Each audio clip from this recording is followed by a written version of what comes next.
লাগছে খাবার? খাবারটা মোটামুটি ভালো লাগছে এবং আমার জন্য দোয়া করুন আমি যেন তাড়াতাড়ি বিয়ে করতে পারি।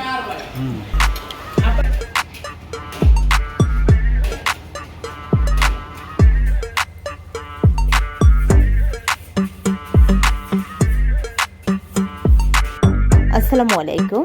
আজকের ব্লগটা খুব গুরুত্বপূর্ণ হতে যাচ্ছে, কারণ আপনাদের সাথে আমরা শেয়ার করতে যাচ্ছি রেস্টুরেন্ট স্টাইলে কিভাবে Chinese fried rice, fried chicken আপনারা রান্না করবেন। তাছাড়া আমরা অনেকগুলো ফ্রেন্ডস বা ক্লাসমেট মিলে পার্টি করব, তাও শেয়ার করছি। এছাড়াও বিনামূল্যে প্রশিক্ষণ নিয়ে কীভাবে আপনি উদ্যোক্তা হতে পারেন, কোথা থেকে এই প্রশিক্ষণ নেবেন, কিভাবে নেবেন, সব কিছুর বিস্তারিত আলোচনা। তাই ভিডিওটা দেখুন, ভালো লাগলে সাবস্ক্রাইব করবেন বা ফলো করে রাখবেন আমাদের পেজটি। আমরা আজকে যে রেস্টুরেন্টে এসেছি এটা হচ্ছে গাজীপুর চৌরাস্তায় অবস্থিত, ঢাকা ময়মনসিংহ রোডের হাতের বাঁ পাশে 19 টাওয়ারের ঠিক নিচে। রেস্টুরেন্টের নাম ফ্লামিঙ্গো রেস্টুরেন্ট। আজকে আমাদের পার্টির উদ্দেশ্য হচ্ছে আমরা নিজেরাও বিনামূল্যে 3 মাস মেয়াদের একটি প্রশিক্ষণ নিয়েছি। আজকে আমাদের এক্সাম ছিল, এক্সামের পরে আমরা সবাই মিলে একটা পার্টি থ্রো করেছি। পার্টি বলতে সবাই লাস্ট ডেটাকে একটু স্মরণীয় করে রাখার চেষ্টা করেছে। আমাদের সাথে আমাদের শিক্ষক মণ্ডলীরাও অ্যাটেন্ড করেছিল, তাই আমরা তাদেরকে অনেক ধন্যবাদ জানাই। এখন আসি বিনামূল্যে প্রশিক্ষণের ব্যাপারটি।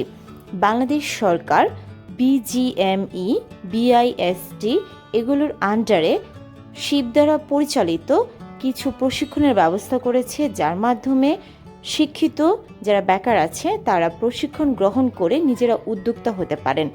এর মধ্যে অন্যতম প্রশিক্ষণগুলো হচ্ছে অ্যাপারেল মার্চেন্ডাইজিং, ইন্ডাস্ট্রিয়াল ইঞ্জিনিয়ারিং, তাছাড়া মোবাইল সার্ভিসিং সহ বিভিন্ন প্রশিক্ষণ যা আপনারা বিনামূল্যে নিতে পারেন।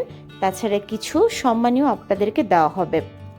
বাংলাদেশের বিভিন্ন জেলাতে টেকনিক্যাল ইনস্টিটিউটে এই ধরনের প্রশিক্ষণ দেওয়া হয়ে থাকে। যারা গাজীপুরের আছেন তারা 19 টাওয়ারের BGIFT ইনস্টিটিউটে যেয়ে আপনার পছন্দনীয় প্রশিক্ষণটি গ্রহণ করতে পারেন। মহিলাদের জন্য বিশেষ প্রশিক্ষণেরও ব্যবস্থা আছে। কি উপলক্ষে মিষ্টি সাবধান ভাই বলেন? 2 নম্বর বাপ হইছে,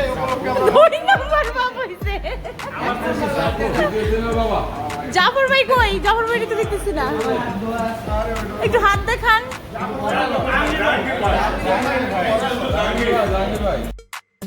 মিষ্টি কেমন? ভালো।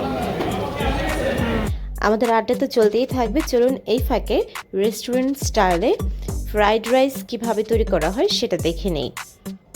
শেফ খুব দ্রুত পেঁয়াজ কাটছিল, যদিও এটা ফ্রাইড রাইসের জন্য না, চিকেন কারি হবে, তো তার জন্য এটা কাটা হয়েছে।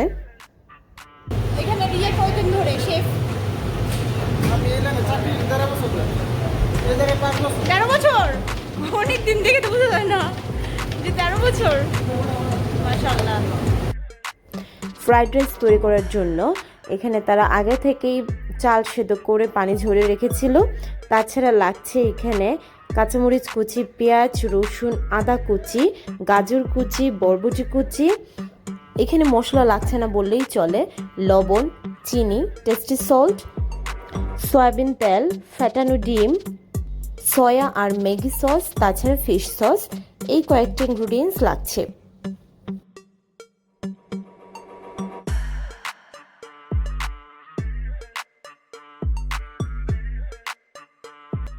কড়াইয়ে প্রয়োজন মতো তেল দিয়ে রসুন কুচি, ফ্যাটানো ডিম দিয়ে খুব ভালো করে নাড়াচাড়া করে ভেজে নিতে হবে।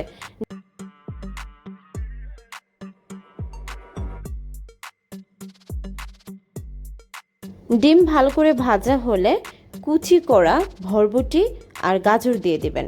চেষ্টা করবেন ফাইনালি চপড করার জন্য, আর সবগুলো যেন একই সাইজের কাটা হয় সে ব্যাপারটা লক্ষণীয়, কারণ এটা স্টির ফ্রাই বা খুব অল্প তাপে রান্না করা হবে। তাই একই রকম যদি এটা কাটা হয় সেক্ষেত্রে সবগুলো ইভেনলি সেদ্ধ হয়। কিছুক্ষণ নাড়াচাড়া করার পর আগে থেকে সিদ্ধ করে রাখা ভাত দিয়ে দেব। ভাতটা অবশ্যই আপনার পরিমাণ মতো দিবেন। তারপর একে একে লবণ, টেস্টিং সল্ট, পরিমাণ মতো চিনি, গোলমরিচের গুঁড়া, তাছাড়া ম্যাগি সস, সয়া সস আর ফিশ সস দিয়ে দিব।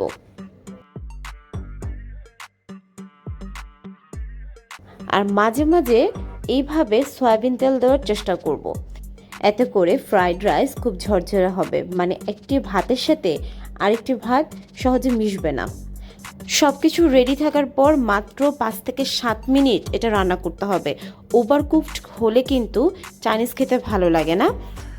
অনেক বেশি তাপে 5 থেকে 7 মিনিটই রান্না করবেন। ফ্রাইড চিকেনগুলো তারা আগেই 60% মতো ভেজে রেখেছিল, এখন আবার সেটাকে ডিপ ফ্রাই করছে। আমরা দুঃখিত, যেহেতু এটা আগে থেকে তারা প্রিপেয়ার করে রেখেছিল তাই আমরা এটার ভিডিও করতে পারিনি। নেক্সটে অন্য কোনো রেস্টুরেন্ট থেকে আমি এটা দেখানোর চেষ্টা করব।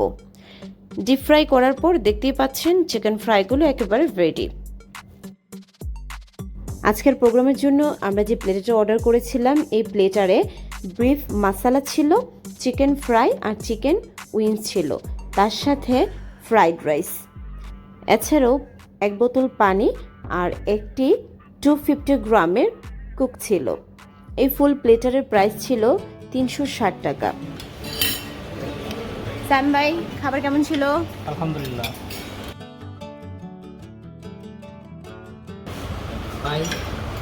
দ্বিতীয় সন্তানের বাবা হয়ে কেমন লাগছে? খুবই ভালো লাগছে, কোনো কিছু শেয়ার করার মতো না। দোয়া করবেন যেন আরেকটা কন্যা সন্তানের বাবা হতে পারি। ফি আমারিল্লাহ। হ্যাঁ মামুন ভাই, কেমন লাগছে খাবার? খাবারটা মোটামুটি ভালো লাগছে এবং আমার জন্য দোয়া করুন, আমি যেন তাড়াতাড়ি বিয়ে করতে পারি। ইনি হচ্ছেন আমাদের মামুন ভাই, উনি একজন যোগ্য বিবাহযোগ্য পাত্র। হ্যাঁ, ওনার জন্য একজন পাত্র খুঁজতেছি। মাস্টার্স কমপ্লিট বাচ্চা সহ যাতে একটা বউ পায়। না না, আপনার রিকমেন্ড জানি কি বলছেন? বাচ্চা সহ মামুন ভাই যাতে বাচ্চা সহ একটা বউ পায় আর কি।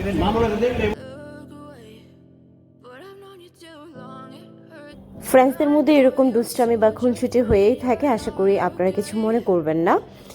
আমাদের পার্টি বা লাস্ট ডে ভালোই কেটেছিল আলহামদুলিল্লাহ।